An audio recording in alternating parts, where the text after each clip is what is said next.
రాయపాటి అరుణ్ గారు, ఇప్పుడు మోహన్ రెడ్డి గారు మాట్లాడారు కాబట్టి నేను మిమ్మల్ని అడుగుతున్నా. తల్లిని తిట్టినటువంటి వాళ్ళ మీద కూడా చర్యలు తీసుకోలేనటువంటి పరిస్థితిలో కూటమి ప్రభుత్వం ఉంది అనేసి చర్యలు తీసుకుంటున్నా సరే ఇంకా వైసీపీకి సంబంధించినటువంటి వాళ్ళు ఇంకా ఇష్టానుసారం వ్యవహరిస్తున్నారు. సోషల్ మీడియాలో రకరకాలైనటువంటి ఫోటోలు మార్ఫింగ్లు చేసి పెడుతున్నారు. మీ మీద కూడా ఒక వీడియో మీ మీద కూడా చాలా పెట్టారని చెప్పేసి చెప్తూ ఉన్నటువంటి పరిస్థితి. సార్ ఉండండి sir, please sir, please please please తల్లి చెల్లి గురించి మళ్ళీ మాట్లాడదాం. రాయపాటి అరుణ్ గారు, మీరు రియాక్ట్ అవ్వండి ప్లీజ్. సార్, ఇక్కడ గత ప్రభుత్వంలో ఏదైతే సోషల్ మీడియాలో అరాచకం జరిగిందో ఇప్పుడు మా ప్రభుత్వం వచ్చిన తర్వాత కూడా అరాచకం అలాగే కంటిన్యూ అవుతుంది అన్నది మాత్రం వాస్తవం.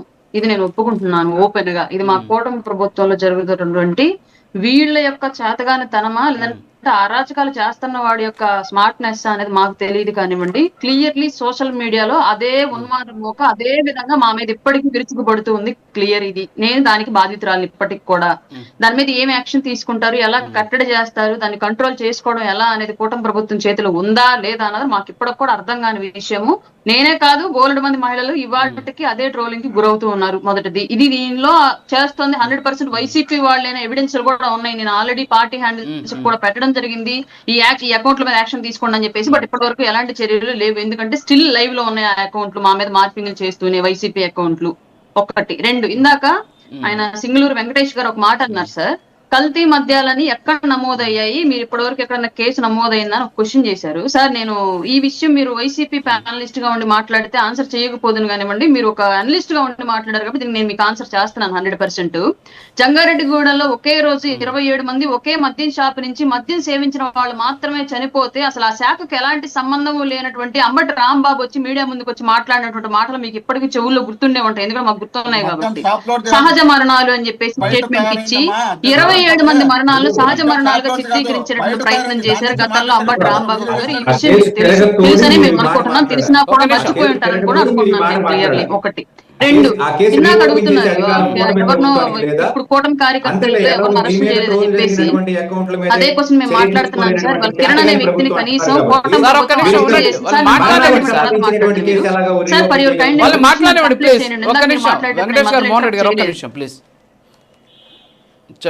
మీరు కూటమి ప్రభుత్వం వచ్చిన తర్వాత కిరణ్ అనే కార్యకర్త జగన్మోహన్ రెడ్డి గారి యొక్క సతీమణిని దుర్భాషలు ఆడారు అని చెప్పేసి ఇమీడియట్ గా అరెస్ట్ చేసి యాక్షన్ తీసుకుంది కూటమి ప్రభుత్వం. కానీ వైసీపీ ప్రభుత్వంలో చిన్న పసిబిడ్డలు 7 ఏళ్లు కూడా లేనటువంటి మాట్లాడినటువంటి బోరగడ్డ అనిల్ మీద మేము 100 మంది వెళ్ళి 100 స్టేషన్ల కేసులు పెట్టిన ఒక్క కేసు కూడా నమోదవలో బోరగడ్డ అనిల్ మీద ఎందుకని అరుణ్ మీరు ఎందుకు క్వశ్చన్ చేయలేదు? ఆ విషయం మీద మీరు ఎందుకు మాట్లాడరు? దాన్ని ఎందుకు ఈ మోహన్ రెడ్డి గారు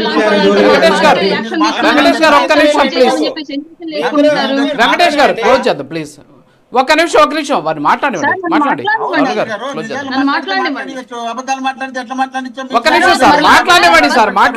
మీరు మాట్లాడేటప్పుడు అడ్డం రాలేదు కదా. ఒక్క నిమిషం సార్, ఒక్క నిమిషం ఆగండి ప్లీజ్.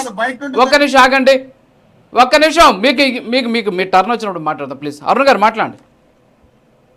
అలాగే సిబిఐ ఎందుకు రాష్ట్రంలోకి అవినాష్ రెడ్డి గారి యొక్క పాత్ర ఉంది అని చెప్పేసి అరెస్ట్ చేయడానికి వస్తే ఆ రోజు ఈ రాష్ట్రంలో అధికారంలో ఉన్నటువంటి వైసీపీ పార్టీ, ప్రభుత్వంగా ఉన్నటువంటి వైసీపీ పార్టీ ఎందుకని సిబిఐకి అడ్డంకు తగిలింది? ఒక గవర్నమెంట్ మరొక గవర్నమెంట్ పంపించినటువంటి యాక్షన్ ఫోర్స్ కి సపోర్ట్ ఇవ్వాల్సింది పోయి ఎందుకు అక్కడ అవినాష్ రెడ్డిని కాపాడేటువంటి ప్రయత్నం చేసింది? మీరే క్వశ్చన్ చేస్తున్నారు. వివేకానంద రెడ్డి వంట కేసులు మీరేం చేస్తున్నారని చెప్పేసి మేము అడుగుతున్నాం. మరి సిబిఐ వస్తే ఆ రోజు రాష్ట్ర ప్రభుత్వం ఎందుకు సహకరించలేదని మేము క్వశ్చన్ చేస్తున్నాం. అవినాష్ రెడ్డి గారిని కాపాడే ప్రయత్నం ఎందుకు చేసింది ఆ రోజు ప్రభుత్వం? అంటే అందులో మీ భాగస్వామ్యం లేకుండా ప్రయత్నం చేసిందా?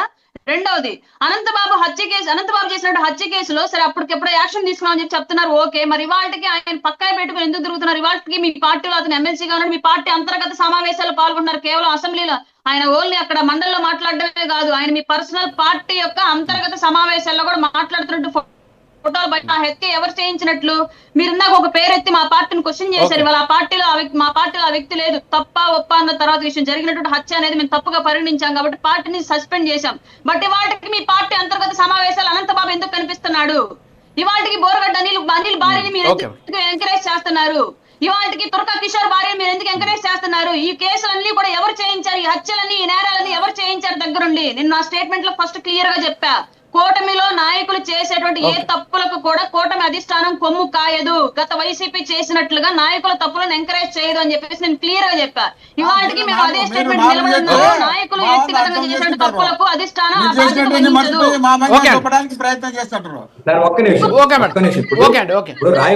రాయపాటి అరుణ్ గారు చాలా అగ్రెసివ్ గా కొన్ని విషయాల గురించి చెప్పారు.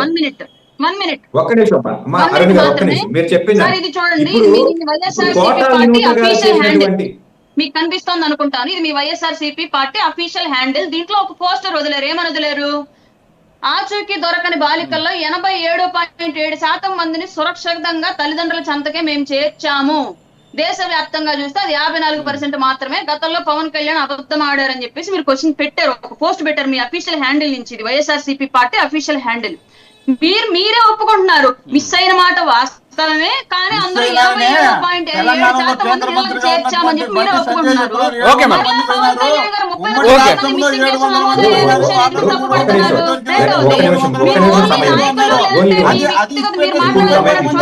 ఇప్పుడు అనంతబాబు గారి విషయం మాట్లాడుతున్నారు. అనంతబాబు గారి విషయం ఆల్రెడీ కోర్టులో క్లోజ్ చేద్దాం. టైం అయిపోయింది, ఆల్రెడీ టైం అయింది. మళ్ళీ మాట్లాడదాం. మళ్ళీ మాట్లాడదాం. టైం అయిపోయింది. ప్లీజ్ క్లోజ్ చేద్దాం.